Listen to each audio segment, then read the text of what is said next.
اما بعد فقد قال الله تبارك وتعالى كما ورد في آخر سورة الفتح اعوذ بالله من الشیطان الرجیم بسم الله الرحمن الرحیم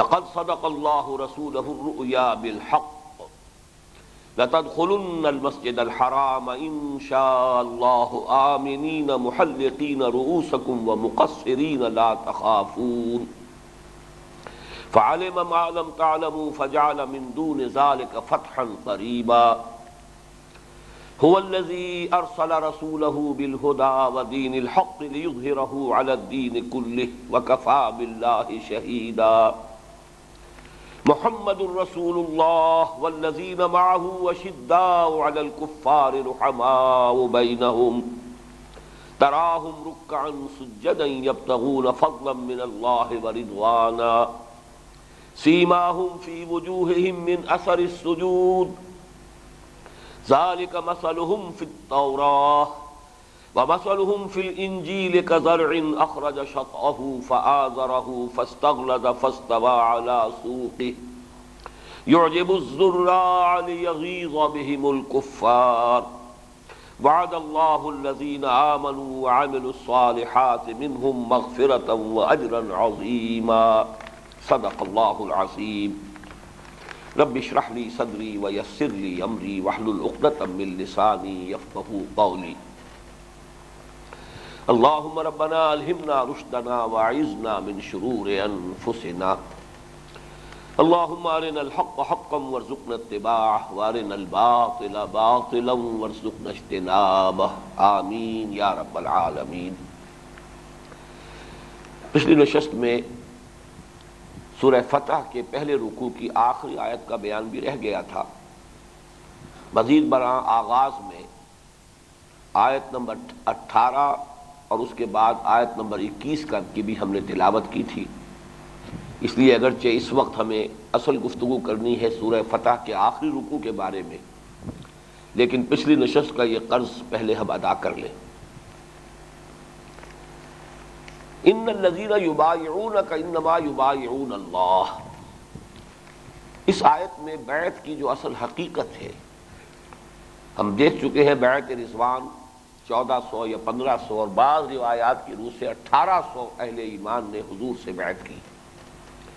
جو لوگ ساتھ آئے تھے ان میں سے صرف ایک شخص تھا، جد ابن قیس، منافق، کھلم کھلا منافق، اس کے بارے میں عام لوگوں کے علم میں بھی تھا کہ منافق ہے، اس نے بیعت سے انکار کیا۔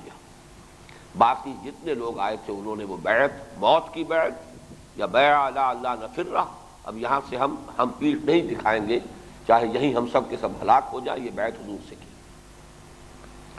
اس بیعت کی جو حقیقت ہے اس کو یہاں کھولا گیا۔ ان الذین یبایعونک انما یبایعون اللہ، اے نبی صلی اللہ علیہ وسلم، جو لوگ آپ سے بیعت کر رہے ہیں حقیقت میں وہ اللہ سے بیعت کر رہے ہیں، اس لیے کہ اصل معاملہ جو ہے بیع و شراء کا وہ تو اللہ کے اور بندے کے مابین ہے۔ بیع ہی سے لفظ بیعت بنا ہے۔ ان اللہ اشتری من المؤمنین انفسهم واموالهم بان لهم الجنہ، اللہ نے خرید لی ہیں اہل ایمان سے ان کی جانیں بھی اور ان کے مال بھی جنت کے عوض۔ تو بائع بندہ ہے، بندہ مومن، اور مشتری خریدنے والا اللہ ہے، تو اصل میں تو معاہدہ جو ہے ان کے مابین۔ عرب کا رواج یہی تھا کہ جب کوئی سودا ہوتا تھا تو سودے کی تکمیل، اب یہ بات پکی ہو گئی، سودا ہو گیا، تو وہ ہاتھ میں لاتے تھے، مصافحہ کرتے تھے۔ یہ بیع کی یہ علامت تھی کہ یہ بیع اب مکمل ہو گئی، نو گوئنگ بیک، اب واپسی کا کوئی امکان نہیں۔ اس سے پہلے آدمی جو بھی نیگوشیٹ کر رہا ہے، گفتگو ہو رہی ہے، جو بھی بھاؤ تاؤ ہے، اس میں اونچ نیچ ہوتی رہے گی، لیکن جب یہ ہینڈ شیک ہو گیا تو اب گویا کہ بات پختہ ہو گئی۔ تو اصل میں تو وہ بیع و شراء ہے اللہ کے اور بندے کے مابین، لیکن یہاں حضور صلی اللہ علیہ وسلم گویا کہ اللہ کے نمائندے کی حیثیت سے بیعت لے رہے ہیں۔ تو فرمایا ان الذین یبایعونک انما یبایعون اللہ ید اللہ فوق ایدیہم، اللہ کا ہاتھ ان کے ہاتھوں کے اوپر ہے۔ عام طور پر تو اس کی جو تعبیر ہے وہ یہی ہے کہ بیعت جس کے ہاتھ پر کی جاتی ہے وہ اس کا ہاتھ نیچے ہوتا ہے، بیعت کرنے والے کا اوپر ہوتا ہے۔ تو اس اعتبار سے کہا جائے گا یہاں ایک تیسرا ہاتھ بھی ہے اور وہ اللہ کا ہے، وہ غیر مرئی ہے، نہ نظر نہیں آ رہا، ید اللہ فوق ایدیہم، ان کے ہاتھوں کے اوپر ہاتھ اللہ کا ہے۔ ایک صاحب نے یہ تعبیر بھی کی ہے کہ بیعت جو ہے اگر کرنے والا جو ہے بیعت اس کا ہاتھ نیچے ہے اور جس کے ہاتھ پر بیعت کی جا رہی ہے اس کا ہاتھ اوپر ہے، حضور کا ہاتھ اوپر ہے دست مبارک، تو گویا کہ تعبیر یہ ہے کہ یہ بظاہر محمد کا ہاتھ ہے صلی اللہ علیہ وسلم، حقیقت میں اللہ کا ہاتھ ہے۔ تو بہرحال مفہوم کوئی بھی لیا جائے، مراد یہی ہے کہ یہ بیعت جو ہے ہو رہی ہے، بیع و شرع جو ہے وہ اللہ کے اور بندوں کے مابین ہے، اور محمد صلی اللہ علیہ وسلم اللہ کے نمائندے کی حیثیت سے بیعت لے رہے ہیں۔ فمن نقص فانما ينقص على نفسه، جو کوئی اس کی خلاف ورزی کرے گا، یہ عربی زبان میں جو قریب المفہوم الفاظ ہوتے ہیں ان کے مادے بھی قریب ہوتے ہیں، نقص، نقص، اب یہ الفاظ قریب کے، نقص کے معنی توڑ دینا، نواقض وضو، وہ چیزیں جن سے وضو ٹوٹ جاتا ہے، نقضا اور نکسا، تو مفہوم ایک ہی ہے، کسی شے کی خلاف ورزی کرنا، بدعہدی کرنا۔ فمن نکس فانما ينقص على نفسه، وہ اپنے اوپر ہی وبال لیتا ہے اس اپنے نقض عہد کا، جو بھی اس نے خلاف ورزی کرے گا اس کا سارا وبال اسی پر آئے گا، اللہ کا کوئی نقصان نہیں، اللہ کے رسول کا کوئی نقصان نہیں۔ ومن اوفى بما عاهد عليه اللہ، اب دیکھیے نوٹ کیجئے، میں نے عرض کیا تھا کہ ان آیات میں اسلوب اور لفظ جو ہے ان کی بڑی مشابہت ہے سورہ احزاب کے ان آیات سے جو ہمارے سابق درس میں تھی۔ من المؤمنین رجال صدقوا ما عاهدوا اللہ علیہ، اہل ایمان میں وہ جوان مرد ہیں جنہوں نے سچا کر دکھایا وہ عہد جو انہوں نے اللہ سے کیا تھا، وہی یہاں پر ہے انداز۔ ومن اوفى بما عاهد علیہ اللہ، جس شخص نے پورا کر دیا وہ عہد جو اس نے اللہ سے کیا تھا، فَسَيُؤْتِيهِ أَجْرًا عَظِيمًا، اللہ تعالیٰ انہیں اجر عظیم عطا فرمائے گا۔ اس کے بعد اب جو آیات ہیں 18 تا 21، اس میں بھی چونکہ 18ویں آیت میں پھر اسی بیعت کا تذکرہ ہے۔ لَقَدْ رَضِيَ اللَّهُ عَنِ الْمُؤْمِنِينَ إِذْ يُبَايِعُونَكَ تَحْتَ الشَّجَرَةِ، اللہ راضی ہو گیا، یہیں سے وہ لفظ جو ہے رضی اللہ عنہم ورضوا عنہ، یہ بھی قرآن مجید میں بار بار آیا، اور ہر صحابی کے لیے ہم رضی اللہ عنہ، تو لقد رضی اللہ عن المؤمنین، اور لقد جب آتا ہے تو گویا کہ کسی شے کی قطعیت، حتمیت، فیصلہ کن انداز میں کوئی بات ہو چکی، راضی ہو چکا اللہ اہل ایمان سے، اذ یبایعونک تحت الشجرہ، جبکہ وہ بیعت کر رہے تھے محمد صلی اللہ علیہ وسلم آپ سے درخت کے نیچے، حضور ایک درخت کے نیچے بیٹھ گئے تھے اور وہ لوگ جو ہے ایک ایک آ کر بیعت کر رہا تھا حضور سے۔ فعلم ما فی قلوبہم، تو اللہ کے علم میں تھا جو کچھ کہ ان کے دلوں میں تھا، یعنی جو اس وقت ان کے دل جو ہیں ان کے اندر ایک رنج اور افسوس اور صدمہ، کیوں ہم یہ گر کر معاملہ کر رہے ہیں، ہم حق پر ہیں، یہ باطل پر ہیں، اور صلح کی شرائط ایسی طے ہو گئی ہے کہ جن میں بظاہر ان کا پلڑا بھاری ہے، ہم دب کر صلح کر رہے ہیں۔ تو یہ بھی جو ان کے دل کے اندر ایک سوزش کی کیفیت تھی، صدمہ تھا، رنج تھا، فعلم ما فی قلوبہم، جو کچھ ان کے دلوں میں تھا اللہ کے علم میں تھا، فانزل السکینۃ علیہم، تو جس طرح ہم کہتے ہیں کہ زخم پر مرہم رکھ دیا، اللہ نے ان پر اپنی سکینت نازل فرما دی، ایسا اطمینان، ایسا سکون، یعنی ایسا نہیں ہوا۔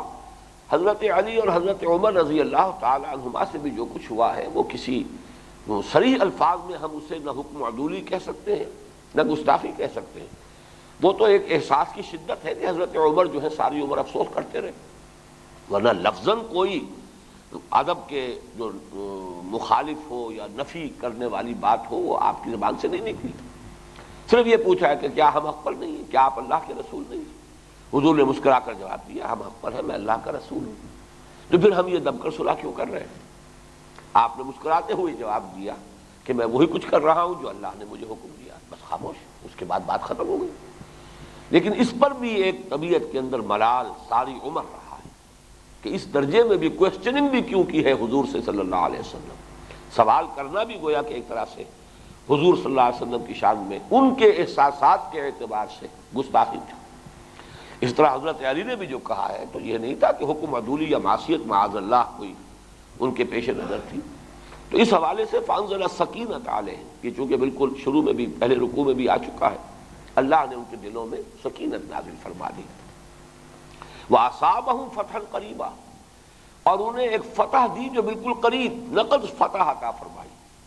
اس کو جیسا کہ شروع میں کہا گیا اِنَّا فَتَحْنَا لَكَ فَتْحًا مُبِينًا، حقیقت میں تو بعد میں یہ بات منکشف ہوتی چلی گئی، کھلتی چلی گئی کہ جسے وہ سمجھ رہے تھے کہ ہم دب کر سنا کر رہے ہیں، وہ تو ایک فتح عظیم تھی. وَمَغَانِمَ كَثِيرَةً، اور اللہ تعالیٰ کا وعدہ ہے، اللہ تعالیٰ انہیں عطا فرمائے گا بہت سے غنیمتیں، یاخذونہا، جنہیں وہ لیں گے، قبضے میں لیں گے. وَكَانَ اللَّهُ عَزِيزًا حَكِيمًا، اللہ تعالیٰ بہت زبردست ہے، حکمت والا ہے. وعدکم اللہ مغانم کثیرۃ تاخذونہا، مسلمانوں اللہ کا وعدہ ہے تم سے بڑی کثیر غنیمتوں کا جو تم لوگے، اپنے قبضے میں لوگے، تمہارے ہاتھ لگیں گی. فعجل لکم ہذہ، تو یہ جو فتح ہوئی ہے یہ تو اللہ نے فوری طور پر تمہیں دے دی ہے. وکف ایدی الناس عنکم ولتکون آیۃ للمؤمنین، اور لوگوں کے ہاتھوں کو روک لیا کہ وہ تمہارے اوپر دست درازی نہ کریں. اللہ تعالیٰ نے جیسے بھی تدریجاً قریش کے اوپر روک پڑا، ورنہ پہلے تو وہ تلے ہوئے تھے، کٹ مرنے کو تیار تھے، اپنی جانیں نثار کرنے کو تیار تھے. لیکن جیسے اللہ تعالیٰ نے تدریجاً جو ہے ان کے جوش کو ختم کیا ہے اور ان کے اندر حقیقت پسندی جو ہے تدریجاً پیدا ہوئی ہے، تو گویا کہ اللہ نے ان کے ہاتھوں کو روک لیا. وَكَفَّ أَيْدِيَ النَّاسِ عَنْكُمْ، تم سے ان کے ہاتھوں کو روک لیا. وَلِتَكُونَ آیَةً لِلْمُؤْمِنِينَ، اور تاکہ یہ اہل ایمان کے لیے بہت بڑی نشانی بن جائے. جیسے جیسے وقت گزرے گا تم پر حقیقت منکشف ہوگی کہ یہ کتنی بڑی فتح تھی جو ہم نے تمہیں عطا کی ہے. یہدیکم صراطا مستقیما، یہاں پھر نوٹ کیجئے وہی، اور تاکہ پھر رہنمائی فرمائے گا تمہاری سیدھی راہ پر. اور اس سے مراد سیدھی راہ جو ہے اس سے مراد ہے کہ اب تمہاری جو جد و جہد ہے، تمہاری یہ تحریک، تمہاری یہ مساعی، گویا کہ تیر کی طرح سیدھی کامیابی کی منزل کی طرف پیش قدمی کرے گی. وَأُخْرَىٰ لَمْ تَقْدِرُوهَا، اس میں جن غنیمتوں کا تذکرہ آیا اس آیت میں بار بار، اصل میں وہ اشارہ ہے غزوہ خیبر کی طرف. کل 3 مہینے کے بعد، اور ظاہر بات ہے کہ وہ صلح حدیبیہ ہی کے نتیجے میں وہ غزوہ ہو سکا، ورنہ اگر حضور کو مکے والوں کی طرف سے بھی اندیشہ ہوتا تو آپ یہود خیبر کی طرف پیش قدمی نہیں فرما سکتے تھے. لیکن جب یہاں صلح ہو گئی، جنوب کی طرف سے اطمینان ہو گیا، تو آپ نے پوری توجہ مرکوز کر دی شمال کی طرف اور خیبر پر حملہ کیا، اور وہاں سے پھر بے تحاشا مال غنیمت مسلمانوں کو حاصل ہوا. یہودی صاحب ثروت، صاحب دولت، ان کے قلعے تھے وہاں، ان کے گڑھیاں تھیں وہاں، بڑے بڑے قلعے تھے، بڑے باغات تھے، صاحب ثروت لوگ تھے. تو ان سے اللہ تعالیٰ نے انہیں بہت بڑی مقدار میں مسلمانوں کو غنیمت عطا فرمائی. اب آخری آیت نے فرمایا وَأُخْرَىٰ لَمْ تَقْدِرُوا عَلَيْهَا قَدْ أَحَاطَ اللَّهُ بِهَا، اور ایک اور شے بھی ہے جس پر ابھی تم قابو نہیں پا سکے لیکن وہ اللہ کے علم میں ہے. احاط اللہ بہا، اللہ اس کا احاطہ کیے ہوئے ہے، اللہ کے قابو میں بھی ہے، قبضہ قدرت میں بھی ہے، اللہ کے علم میں بھی ہے، اللہ کے احاطہ علم میں بھی ہے، قبضہ قدرت میں بھی ہے، اگرچہ تم ابھی اس کو نہیں حاصل کر سکے. اور اس سے مراد ہے فتح مکہ، اس لیے کہ 2 ہی سال کے بعد مکہ مکرمہ فتح ہو گیا اور صحابہ کرام کی 10,000 کی جمعیت. اب آپ اندازہ کیجئے کہ صلح حدیبیہ کے موقع پر میکسیمم تعداد جو بعض روایات میں آئی ہے وہ 1800 ہے، ورنہ اصل میں 1400 اور 2 برس بعد جب آپ آئے ہیں، جب داخل ہوئے مکہ مکرمہ میں فاتح کی حیثیت سے، تو 10,000 کی جمعیت آپ کے ساتھ. یہ سارا اسی عرصے کے اندر جو بھی آپ کو موقع ملا ہے اپنی دعوتی اور تبلیغی سرگرمیوں کو پوری شدت کے ساتھ بے کھٹ کے، اب کوئی اندیشہ نہیں، کوئی جنگ نہیں ہوگی، کسی طرف سے حملے کا اب خوف نہیں رہا. یہود کی طرف سے اندیشہ جو ہے وہ بھی 3 مہینے کے بعد ہی ختم ہو گیا ہے. صلح حدیبیہ کے 3 مہینے کے بعد ہی آپ نے خیبر پر حملہ کیا، اسے فتح کر دیا. تو اب کوئی طاقت نہیں تھی پورے جزیرہ نما عرب میں کہ جس کی طرف سے کوئی اندیشہ ہو اور خوف ہو. لہذا یہ وقت جو ہے بھرپور دعوتی اور تبلیغی سرگرمی میں چونکہ صرف ہوا ہے، تو اس عرصے کے دوران جیسا کہ میں پہلے بتا چکا ہوں کہ مکے کے عظیم فرزند جو ہیں ان میں سے بھی عامر بن العاص، خالد بن ولید، عثمان بن طلحہ، جن کے بارے میں حضور نے فرمایا کہ یہ مکے نے اپنے جگر گوشے جو ہیں وہ ہمارے حوالے کر دیے. تو اس حوالے سے یہ فتح عظیم ثابت ہوئی. لیکن ایک اور فتح وَأُخْرَىٰ لَمْ تَقْدِرُوهَا عَلَيْهَا قَدْ أَحَاطَ اللَّهُ بِهَا، ایک اور فتح جس پر ابھی تم قابو یافتہ نہیں ہو سکے لیکن اللہ کے قبضہ قدرت میں بھی ہے، احاطہ علم میں بھی ہے. وَكَانَ اللَّهُ عَلَىٰ كُلِّ شَيْءٍ قَدِيرٌ، اور اللہ ہر چیز پر قادر ہے۔ یہ نوٹ کر لیجئے کہ عمرہ قضا جو ہے حضور نے صلی اللہ علیہ وسلم ٹھیک 1 سال بعد پھر کیا ہے، ذی قعدہ سن 7 ہجری میں، جیسا کہ معاہدے کے مطابق طے پایا تھا۔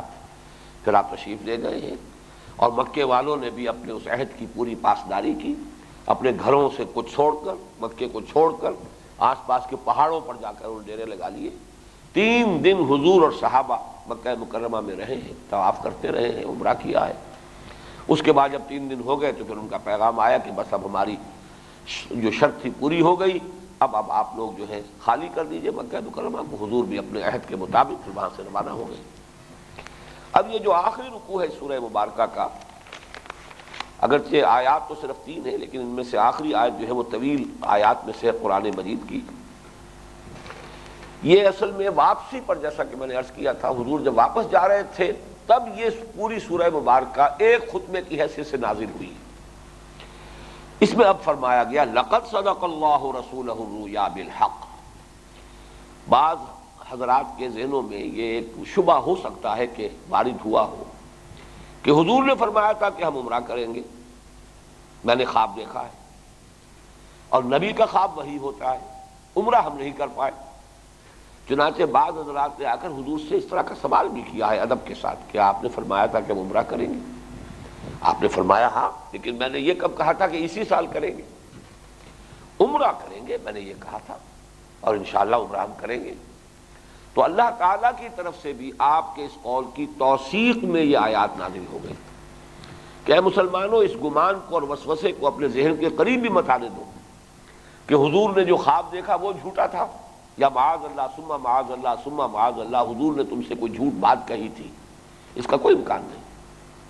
لقد صدق اللہ رسولہ، اب یہاں بھی دیکھیے لقد، وہ حتمی اور یقینی اور قطعیت کے ساتھ، یقیناً اللہ نے سچا خواب دکھایا ہے، اور یہ سچا خواب اللہ تعالیٰ سچا کر دکھائے گا اپنے رسول کے خواب کو بالحق، حق کے ساتھ۔ یہ شدنی ہے، ہو کر رہے گا، اس میں کسی شک و شبے کی گنجائش نہیں۔ لَتَدْخُلُنَّ الْمَسْجِدَ الْحَرَامَ إِنْ شَاءَ اللَّهُ آمِنِينَ مُحَلِّقِينَ رُءُوسَكُمْ وَمُقَصِّرِينَ لَا تَخَافُونَ۔ اب یہاں پر وہ جو خواب آپ نے دیکھا تھا، جس کو میں نے پچھلی نشست میں بیان کیا تھا، اس کی پوری تعبیر آ گئی۔ تم لازماً داخل ہوگے مسجد حرام میں، اور انشاءاللہ ابھی اس لیے کہا ہے کہ چونکہ ابھی واقعہ ظہور پذیر نہیں ہوا ہے، 1 سال بعد ہونے والا ہے، تو یہ جو بھی ہماری تہذیب کی روایات ہیں اس کے اعتبار سے اور اس عادت کو راسخ اور پختہ کرنے کے لیے انشاءاللہ تم لازماً داخل ہوگے۔ اگرچہ انشاءاللہ میں یہاں یہ نہ سمجھیے کہ کوئی شرطیہ کلام ہے، یہ اللہ تعالیٰ کی طرف سے ہے، لیکن یہ ہے کہ پھر بھی جو بھی ایک ہمارا انداز ہے اسی کو اختیار کیا اللہ نے۔ لَتَدْخُلُنَّ الْمَسْجِدَ الْحَرَامَ إِنْ شَاءَ اللَّهُ آمِنِينَ مُحَلِّقِينَ رُءُوسَكُمْ، آمنین پورے امن میں، کوئی اندیشہ نہیں ہوگا، کوئی کھٹکا نہیں ہوگا، کوئی خوف نہیں ہوگا۔ آمنین محلقین رؤوسکم ومقصرین، وہی جو آپ نے فرمایا تھا کہ میں نے دیکھا ہے کہ ہم میں سے کچھ لوگوں نے حلق کیا ہے، کچھ لوگوں نے قصر کیا ہے۔ سر کے بال بالکل مونڈ دینا عمرے میں یا حج میں یہ حلق ہے، اور یہ کہ ان کو چھوٹا کر دینا، قطر دینا، یہ قصر ہے۔ تو محلقین رؤوسکم ومقصرین لا تخافون، اور تمہیں کوئی خوف نہیں۔ فعلم ما لم تعلموا، تو دیکھو اللہ کے علم میں ہے جو کچھ کہ تمہارے علم میں نہیں ہے، تم نہیں جانتے، تمہارا علم محدود ہے، اللہ کا علم کامل ہے۔ اللہ کے علم کامل میں ہے کہ یہ ہو کر رہے گا۔ فعلم ما لم تعلموا فجعل من دون ذلك فتحا قریبا، اللہ نے اس سے پہلے، دون جو ہے یہ مختلف معنی دیتا ہے عربی زبان میں، اس سے ورے یا اس سے پہلے ایک فوری فتح تمہیں عنایت کر دی ہے، یعنی عمرہ ہو جاتا لیکن یہ صلح نہ ہوتی تو وہ فتح حاصل نہ ہوتی، اور وہ جو اس کے نتائج جو ظاہر ہونے والے ہیں، اس کی برکات، اس کے ثمرات، وہ تمہیں نہ ملتے۔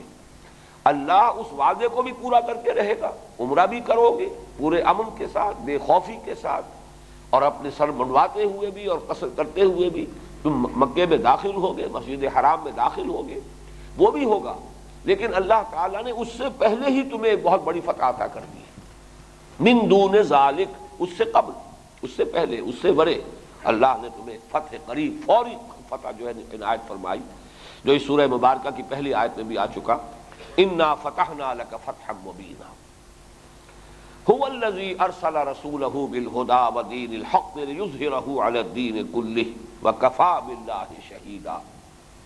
وہی تو ہے جس نے بھیجا اپنے رسول کو صلی اللہ علیہ وسلم الہدی اور دین حق دے کر۔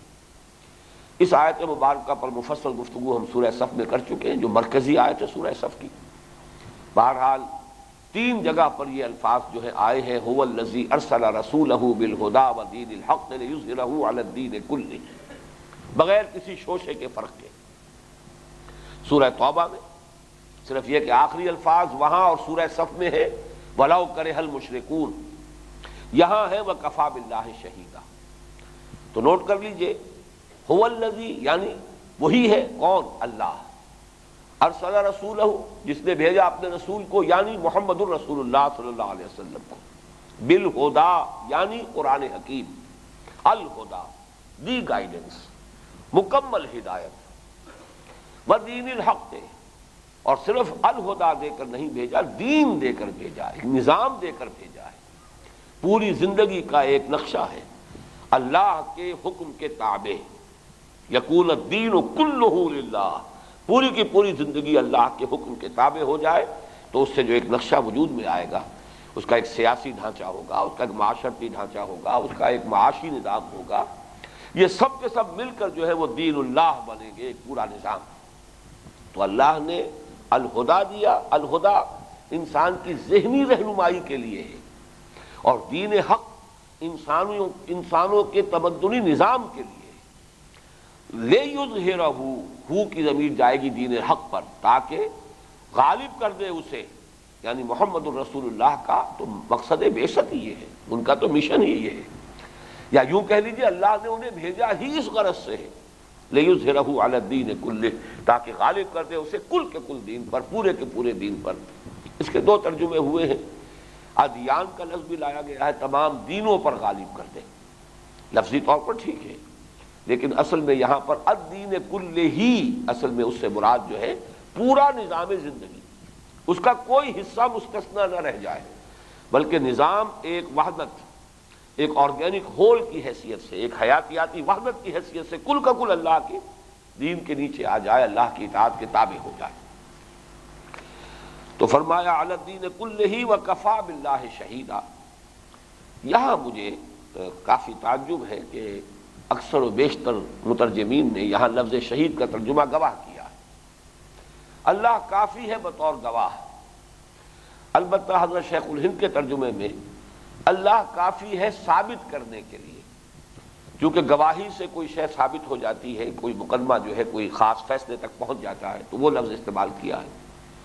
لیکن یہ کہ یہ دونوں ہی چیزیں کچھ اس متن کے ساتھ مناسبت نہیں رکھتی، میرا ذہن منتقل ہوا ہے، لیکن مجھے اردو ترجموں میں سے کہیں اور اس کی کوئی اور اپنی رائے کی تائید نہیں ملی ہے، لیکن جب قرآن مجید سے تائید میرے پاس موجود ہے تو مجھے اپنی رائے کے بیان کرنے میں کوئی جھجک نہیں ہے کہ وَكَفَى بِاللَّهِ شَهِيدًا سے مراد یہ کہ اللہ کافی ہے مدد کے لیے بحیثیت مددگار۔ یہ لفظ اسی معنی میں سورہ بقرہ کے 3 رکوع میں آیا ہے، وَإِن كُنتُمْ فِي رَيْبٍ مِّمَّا نَزَّلْنَا عَلَىٰ عَبْدِنَا فَأْتُوا بِسُورَةٍ مِّن مِّثْلِهِ وَادْعُوا شُهَدَاءَكُم مِّن دُونِ اللَّهِ إِن كُنتُمْ صَادِقِينَ۔ اگر اے لوگوں تمہیں کوئی بھی شک ہے اس چیز کے بارے میں جو ہم نے اپنے بندے پر نازل کی ہے کہ آیا یہ اللہ کا کلام ہے یا کہیں محمد الرسول اللہ خود ہی تو نہیں اس کو گھڑ رہے ہیں، اگر کوئی واقعتاً تمہیں شک ہے تو پھر تم بھی اس جیسا کلام، اس جیسی ایک صورت بنا لاؤ، اور جتنے بھی مددگار ممکن ہو انہیں بلا لو۔ وہاں سب نے ترجمہ کیا ہے شہداء کا مددگار، وَادْعُوا شُهَدَاءَكُم مِّن دُونِ اللَّهِ، اللہ کے سوا اپنے تمام مددگاروں کو بلا لو، اپنا سارا ٹیلنٹ پول کر لو، ساری صلاحیتیں جمع کر لو، جس سے چاہو مدد حاصل کر لو اور قرآن جیسی ایک صورت بنا لاؤ۔ وہاں لفظ شہداء کا ترجمہ سب نے کہا ہے مددگار، میرے نزدیک یہاں بھی وہی لفظ صحیح ہے، اللہ کافی ہے بحیثیت مددگار کے، اللہ کی مدد کافی ہے، کوئی ساتھ دے یا نہ دے۔ جیسے غزوہ حنین کے موقع پر حضور نے جو رج پڑھا تھا، اپنی سواری سے آپ اترے ہیں، انا النبی لا کذب انا ابن عبد المطلب، میں اللہ کا رسول ہوں اور اس میں کوئی جھوٹ نہیں، 12,000 کا لشکر میرے ساتھ ہو تب بھی میں اللہ کا رسول ہوں، پورا لشکر بھاگ جائے کوئی میرا ساتھ نہ دے تب بھی میں اللہ کا رسول ہوں۔ اس اعتبار سے یہاں پر کفا باللہ شہیدہ جو ہے در حقیقت کہ یہ جو مقصد عظیم ہے جس کے لیے محمد کو مبعوث کیا گیا ہے، اس مقصد کی تکمیل میں اللہ کی مدد کافی ہے۔ کوئی اور مدد کر رہا ہے تو اپنے لیے کر رہا ہے، اپنے بھلے کو کر رہا ہے۔ تو حقیقت میں من نکث فإنما ينکث علی نفسہ ومن اوفی بما عاہد علیہ اللہ فسیؤتیہ اجرا عظیما۔ جو مدد کرے گا، جیسے سورہ عنکبوت میں ہم پڑھ چکے ہیں پہلے رکوع میں، ومن جاہد فإنما یجاہد لنفسہ ان اللہ لغنی عن العالمین۔ جو کوئی بھی جہاد کرتا ہے وہ اپنے بھلے کے لیے، اپنے فائدے کے لیے، اپنے نفع کے لیے، اپنی فلاح کے لیے، اپنی مغفرت کے لیے، اپنے حسن انجام کے لیے وہ محنت کر رہا ہے۔ اللہ پر احسان نہ دھرے، اللہ تو تمام جہانوں سے مستغنی ہے، اللہ کو کوئی احتیاج نہیں۔ وہی مفہوم ہے وَكَفَى بِاللَّهِ شَهِيدًا۔ اچھا، اس میں ربط بھی سمجھ لیجئے۔ اصل میں لفظی طور پر شہدہ یشہدو کے معنی ہے موجود ہونا۔ شاہد یا شہید ہے وہ جو موجود ہو۔ گواہی کا در حقیقت وہ بھی مجازاً مفہوم ہے اس کا لفظ شہید کا، اس لیے کہ گواہی اسی کی معتبر ہوتی ہے جو کسی وقوع یا حادثے کے وقت موجود ہو۔ اسی طریقے سے مدد بھی وہی کر سکتا ہے جو کسی وقت موجود ہو۔ غائب جو ہے وہ مدد کیسے کرے گا؟ حاضر ہی مدد کرے گا۔ تو حقیقت میں لفظی معنی ہے شہد یشہدو کے موجود ہونا، حاضر ہونا۔ حاضر شخص ہی کی گواہی معتبر ہے، حاضر شخص ہی مدد کر سکتا ہے۔ اس حوالے سے یہ دونوں اس کے مفہوم جو ہے مجازی ہیں، اصل لفظی مفہوم ہے موجودگی۔ وَكَفَى بِاللَّهِ شَهِيدًا، اللہ تعالیٰ کافی ہے مددگار کی حیثیت سے۔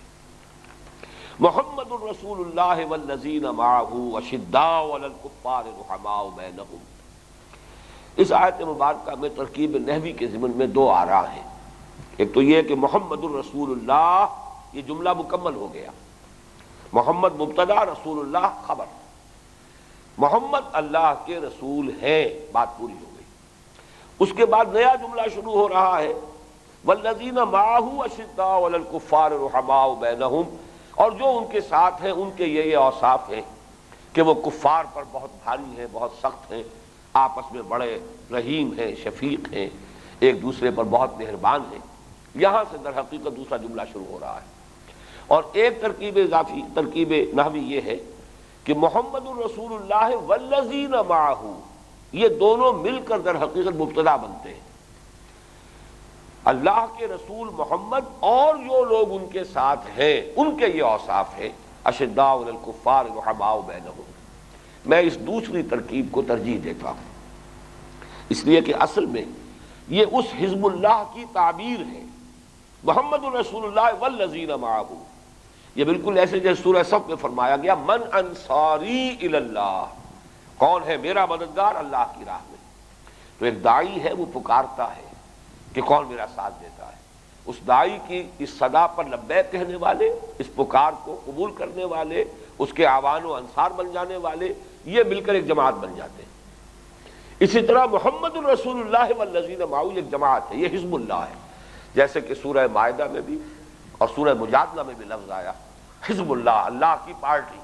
اللہ کی پارٹی کی حیث ترکیبی کیا ہے کہ اس کے امیر، اس کے قائد، اس کے داعی وہ ہے محمد الرسول اللہ، محمد جو اللہ کے رسول ہیں، اور جو ان کے ساتھی ہیں، جو ان پر ایمان لائے ہیں، جنہوں نے ان کی صدا پر لبیک کہی ہے۔ اب ان کے اوصاف کیا ہیں؟ اشداء علی الکفار رحماء بینہم، کفار پر بڑے سخت، بہت بھاری، اور آپس میں بہت رحیم اور شفیق۔ کسی بھی انقلابی جماعت کا یہ وصف لازم ہے، اگر یہ نہیں ہوگا وہ جماعت انقلابی نہیں ہوگی۔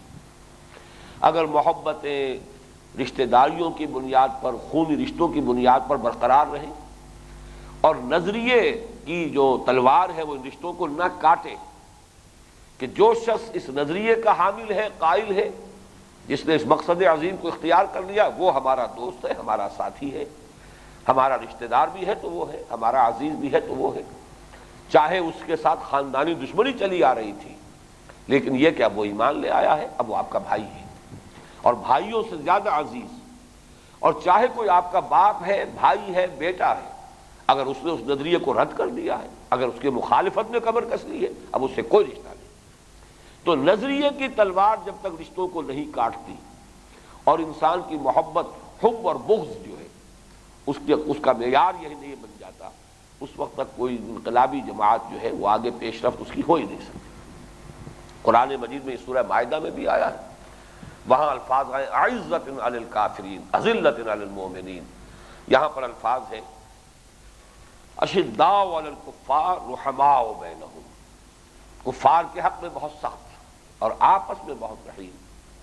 جیسے کہ غزوہ بدر میں بھی عبد الرحمن حضرت ابو بکر کے بیٹے تھے، اس وقت تک ایمان نہیں لائے تھے، کفار کی طرف سے آئے تھے لڑنے کے لیے۔ انہوں نے بعد میں کہا جب ایمان لے آئے کہ ابا جان بدر میں آپ میری زد میں آ گئے تھے لیکن میں نے آپ کے ساتھ رعایت کی۔ حضرت ابو بکر نے فرمایا کہ بیٹے تم نے اس لیے کی کہ تم باطل کے لیے لڑ رہے تھے، خدا کی قسم اگر میری زد میں تم آ جاتے میں کبھی نہ چھوڑتا۔ اور یہی وہ بات ہے کہ جو مختلف صحابہ نے، جیسا کہ جب عتبہ ابن ربیعہ آیا ہے مبارزت کے لیے تو پہلے اگرچہ 3 انصاری صحابی نکلے تھے بدر کے میدان میں، لیکن جب انہوں نے کہا کہ یہ ہماری توہین ہے، ہم ان کاشتکاروں کے ساتھ جنگ کرنے کے لیے نہیں آئے ہیں، اس لیے کہ بڑی توہین آمیز انداز میں وہ کہتے تھے کہ مدینے والے کاشتکار ہیں، اصل میں جنگجو لوگ ہم ہیں، تو پکار کر کہا کہ محمد ہمارے مقابلے کے لیے وہ آدمی بھیجو کہ ہمارے ہم کفو ہوں، ہم پلہ ہوں۔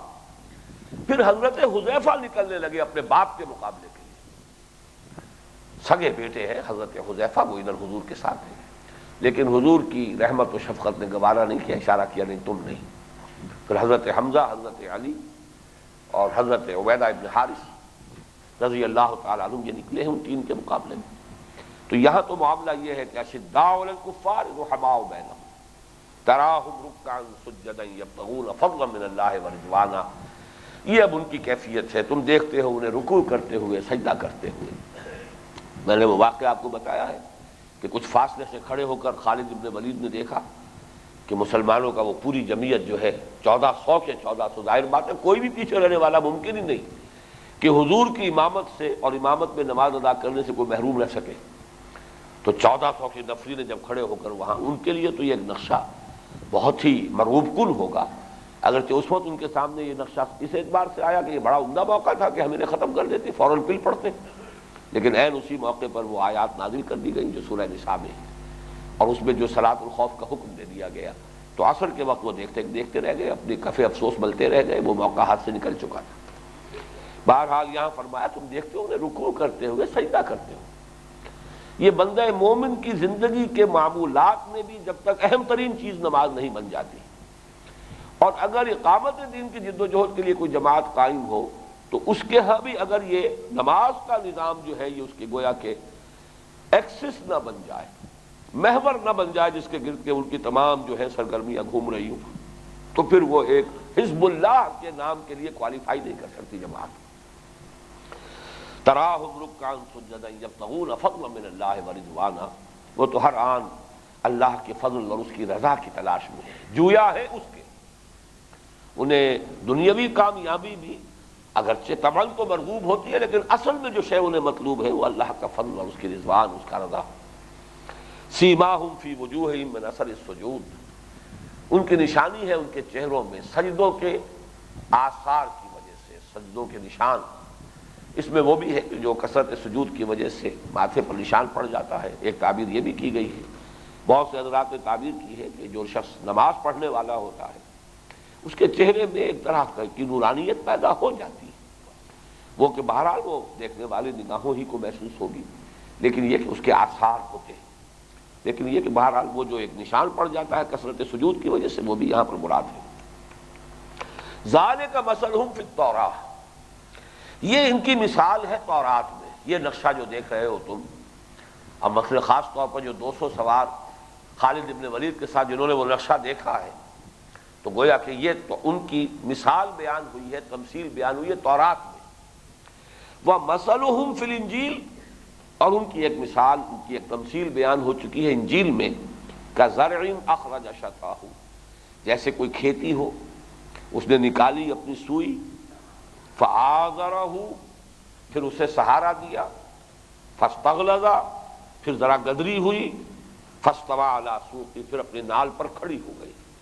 یعجب الزراع، دل لبھاتی ہے کاشتکار کا، جس نے زراعت کی ہے، جس نے محنت کی ہے، جس نے ہل چلایا تھا، جس نے بیج ڈالا تھا، جس نے یہ محنتیں کی ہیں، جیسے جیسے کھیتی اپجتی ہے اس کو پسند آ رہی ہے، اس کا دل باغ باغ ہو رہا ہے، یعجب الزراع لیغیظ بہم الکفار۔ اب بات کھول دی کہ مراد اس سے کیا ہے، تاکہ دل جلے اس سے کافروں کے، لیغیظ بہم الکفار، کافروں کے دل جلے۔ اب یہاں کاشتکار کون ہے؟ محمد ہیں صلی اللہ علیہ وسلم، ان کی لگائی ہوئی کھیتی ہے، کیسی کیسی مشقتیں آپ نے کی ہیں۔ پہلے 10 برس میں بمشکل 150 125 آدمی آپ کو ملا ہے، تمام تر مشقت اور محنت کے باوجود۔ تو یہ کھیتی جو ہے، یوں سمجھیے کہ جس وقت یہ صلح ہو رہی ہے سن 6 میں، تو آپ کو لگ بھگ 20 برس یا 19 برس ہو چکے ہیں کہ جب آپ یہ محنت کر رہے ہیں۔ آج یہ کھیتی لہلہا رہی ہے، 1400 آدمی آپ کے جلوں میں ہیں اور آئے ہیں اور احرام باندھے ہوئے ہیں، رکوع و سجود کر رہے ہیں آپ کے ساتھ۔ اس میں ذرا نوٹ کر لیجئے کہ اس میں جو 2 تمثیلیں بیان ہوئی ہیں یہ تورات میں موجود ہیں۔ چنانچہ تورات میں جو ڈیوٹرانومی کی کتاب ہے، باب ہے استثناء، اس کی 33ویں آیت یہ ہے، خداوند سینا سے آیا اور سعیر سے ان پر طلوع ہوا اور فاران کے پہاڑ سے جلوہ گر ہوا، 10,000 قدوسیوں کے ساتھ آیا، اس کے داہنے ہاتھ میں ایک آتشی شریعت ان کے لیے تھی۔ یہ جو تمثیل اب بھی موجود ہے تورات میں، 10,000 قدوسی۔ غزوہ جب فتح مکہ کے موقع پر جب حضور داخل ہوئے صلی اللہ علیہ وسلم مکے میں، تو 10,000 مسلمان آپ کے ساتھ تھے، بالکل وہی تعداد یہاں بیان کی گئی۔ اور یہ جو پہاڑ فاران کا ہے، اگرچہ انہوں نے اس کو پاران بنا دیا ہے اور اس کی تعبیر مختلف کرنے کی کوشش کی ہے، لیکن یہ مکے کے پہاڑ ہے فاران۔ تو یہاں گویا کہ سعیر، میں نہیں اس کی ابھی تحقیق کر سکا کہ اس سے مراد کون سا پہاڑ ہے۔ ہو سکتا ہے کہ کہیں حضرت مسیح علیہ السلام کے کہیں تذکرے میں کسی اس پہاڑی کا ذکر آیا، کوہ زیتون کا ذکر تو آتا ہے، لیکن سینا سے آیا۔ یہ جبل سینا وہ ہے کہ جہاں سے یوں سمجھیے کہ شریعت کا آغاز ہوا، تورات جو ہے حضرت موسیٰ علیہ السلام کے ذریعے سے سابقہ امت مسلمہ کو دی گئی۔ تو خداوند سینا سے آیا، سعیر سے طلوع ہوا اور فاران کے پہاڑ سے جلوہ گر ہوا۔ یہ پوری روشنی دین کی تکمیل کے ساتھ، الیوم اکملت لکم دینکم واتممت علیکم نعمتی ورضیت لکم الاسلام دینا۔ تو یہ تکمیل دین جو ہوئی ہے حضور صلی اللہ علیہ وسلم پر، تو جلوہ گر ہوا ہے گویا کہ وہ ہے فاران کا پہاڑ، اور وہ 10,000 قدوسیوں کے ساتھ آیا، اور اس کے ہاتھ میں ایک آتشی شریعت جس کے اندر کے بہرحال سختی کا پہلو بھی ہے، تعزیرات بھی ہے، رجم کی سزا بھی ہے۔ اور ہم دیکھ چکے ہیں پچھلے سبق میں کہ 600 یا 700 اشخاص کو ان کی گردن ماری گئی ہے بنو قریظہ کے، اس لیے کہ جہاد اور قتال کے بغیر دین کی تکمیل نہیں ہوتی۔ وہ محض ٹھنڈے ٹھنڈے وعظوں سے اور اچھی اچھی بہت ہی نرم نصیحتوں کے ساتھ دین قائم نہیں ہو سکتا۔ افراد بدل جائیں، کچھ نہ کچھ لوگ جو ہیں ان کی زندگیوں میں تبدیلی آ جائے گی، لیکن آپ نظام بدلنا چاہیں، دین کو غالب کرنا چاہیں، پورے نظام کو اللہ کے حکم کے تابع لانا چاہیں، تو آتشی شریعت ضروری ہے۔ اس آتشی شریعت میں جہاد بھی ہے، قتال بھی ہے۔ ان اللہ اشتری من المؤمنین انفسهم واموالهم بان لهم الجنہ یقاتلون فی سبیل اللہ فیقتلون ویقتلون۔ اللہ نے اہل ایمان سے ان کی جانیں بھی خرید لی ہیں، ان کے مال بھی خرید لیے ہیں جنت کے عوض، لہذا وہ قتال کر رہے ہیں، جنگ کر رہے ہیں اللہ کی راہ میں، اور دو طرفہ معاملہ ہو رہا ہے، وہ قتل کر بھی رہے ہیں، قتل ہو بھی رہے ہیں۔ یقاتلون فی سبیل اللہ فیقتلون ویقتلون۔ تو اس اعتبار سے بھی آتشی شریعت ہے، پھر اس میں سزائیں بھی ہیں، تعزیرات بھی ہیں، تو اس کے ہاتھ میں ان کے لیے ایک آتشی شریعت ہے۔ دوسری تمثیل جو ہے یہ انجیل میں موجود ہے، ذرا مختلف الفاظ میں، متی کی انجیل میں بھی ہے، 13ویں باب میں 31 اور 32ویں آیتیں ہیں، مرقس کی انجیل میں بھی ہے 4 باب میں، اور لوقا میں بھی ہے۔ اس میں تمثیل جو ہے، اس نے ایک اور تمثیل پیش کرتے ہوئے کہا، یعنی چونکہ انجیل کا انداز یہی ہے کہ جیسے حضرت مسیح علیہ السلام کی بایوگرافی بیان ہو رہی ہے، تو یہاں اس سے مراد حضرت مسیح علیہ السلام ہے۔ انہوں نے اپنے حواریین کے سامنے ایک تمثیل پیش کی کہ آسمان کی بادشاہی رائی کے دانے کے مانند ہے۔ رائی کا دانہ بہت چھوٹا ہوتا ہے، مسٹرڈ سیڈ یہ آیا ہے اصل میں انگلش جو ورژن ہے اس کے اندر. مسٹرڈ سیڈ بہت چھوٹا ہوتا ہے، وہ بہت رائی کا دانہ، جسے کسی آدمی نے اپنے کھیت میں بو دیا، اور وہ سب بیجوں میں سب سے چھوٹا ہوتا ہے. اور بھی بیج ہے لیکن سب بیجوں میں چھوٹا بیج جو ہے وہ رائی کا دانہ ہے. لیکن جب بڑھتا ہے تو سب ترکاریوں سے بڑا اور ایسا درخت بن جاتا ہے کہ ہوا کے پرندے آ کر اس کی ڈالیوں میں بسیرا کرتے ہیں. تو اللہ تعالیٰ کے لیے واقعہ یہ ہے کہ جو بھی کام کیا جاتا ہے آغاز میں بڑا حقیر نظر آتا ہے، بڑا چھوٹا نظر آتا ہے. میں نے جیسا کہ ابھی عرض کیا، حضور نے جب دعوت کا آغاز کیا ہے تو 10 برس اور بمشکل 125 یا 150 آدمی، لیکن اس سے نہ بددل ہونا چاہیے نہ دھوکہ کھانا چاہیے، اس لیے کہ رائی کے اس دانے ہی سے سب سے بڑی ترکاری والا جو ہے پودا وجود میں آتا ہے، یہاں تک کہ وہ ایک درخت کے مانند ہوتا ہے جس میں آ کر پرندے جو ہے وہ اپنے گھونسلے بھی بنا لیتے ہیں، بسیرا کرتے ہیں. تو چھوٹی چیز سے بڑی چیز وہ اللہ تعالیٰ وجود میں لاتا ہے. تو وہ گویا کہ الفاظ بہت قریب ہیں اس کے. وَمَثَلُهُمْ فِي الْإِنْجِيلِ كَزَرْعٍ أَخْرَجَ شَطْأَهُ فَآزَرَهُ فَاسْتَغْلَظَ فَاسْتَوَىٰ عَلَىٰ سُوقِهِ يُعْجِبُ الزُّرَّاعَ لِيَغِيظَ بِهِمُ الْكُفَّارَ وَعَدَ اللَّهُ الَّذِينَ آمَنُوا وَعَمِلُوا الصَّالِحَاتِ مِنْهُمْ مَغْفِرَةً وَأَجْرًا عَظِيمًا. اللہ کا وعدہ ہے ان لوگوں کے ساتھ جنہوں نے ان میں سے ایمان اور عمل صالح کے تقاضے پورے کر دیے، مغفرت کا بھی اجر عظیم کا بھی. یہاں جو منہم کا لفظ آیا ہے اس میں کافی اشکال پیدا ہوا ہے کہ آیا یہ من تبعیضیہ ہے یا من بیانیہ ہے. صحابہ کرام رضوان اللہ تعالی علیہ مجمعین کی زیادہ حمایت کے جوش میں لوگ یہ کہتے ہیں کہ یہ منہم جو ہے یہ تبعیضیہ نہیں، صحابہ تو سب کے سب ایمان اور عمل صالح کے تقاضوں کو پورا کرنے والے تھے. لیکن میرے نزدیک یہ تعبیر درست نہیں ہے، اس لیے کہ حضور کے ساتھ جو لوگ تھے سب کے سب صحابہ نہیں تھے، منافقین بھی تو موجود تھے کہ نہیں. تو گویا کہ اس جمعیت کو بظاہر ایک ہے ظاہری طور پر ساتھ ہونا حضور کے صلی اللہ علیہ وسلم، جیسے کہ ہم نے احد میں دیکھا کہ 1000 نکلے تھے 300 واپس آ گئے. جیسے کہ احزاب کے اندر بھی سورہ احزاب اور غزوہ احزاب کے تذکرے میں منافقین کا موجود ہونا ثابت ہے. تھے تو اس 3000 کے اندر موجود وہ 3000 کی جمعیت جو بظاہر حضور کے ساتھیوں پر مشتمل تھے، اس میں بہرحال منافقین بھی موجود تھے. تو یہ منہم کا اضافہ جو ہوتا ہے بامانی ہے اس طور پر کہ جو بھی ظاہری طور پر محمد کے ساتھ ہے صلی اللہ علیہ وسلم وہ لازماً صحابی نہیں ہے. اگر چاہیے کہ ہم یقین کے ساتھ نہیں کہہ سکتے کون منافق ہے، لیکن یہ تو معلوم ہے یقین کے ساتھ کہ منافقین ان میں شامل تھے. اسی وجہ سے اللہ تعالیٰ کوالیفائی کر دیتا ہے وعد اللہ الذین آمنوا وعملوا الصالحات منہم مغفرۃ واجرا عظیما.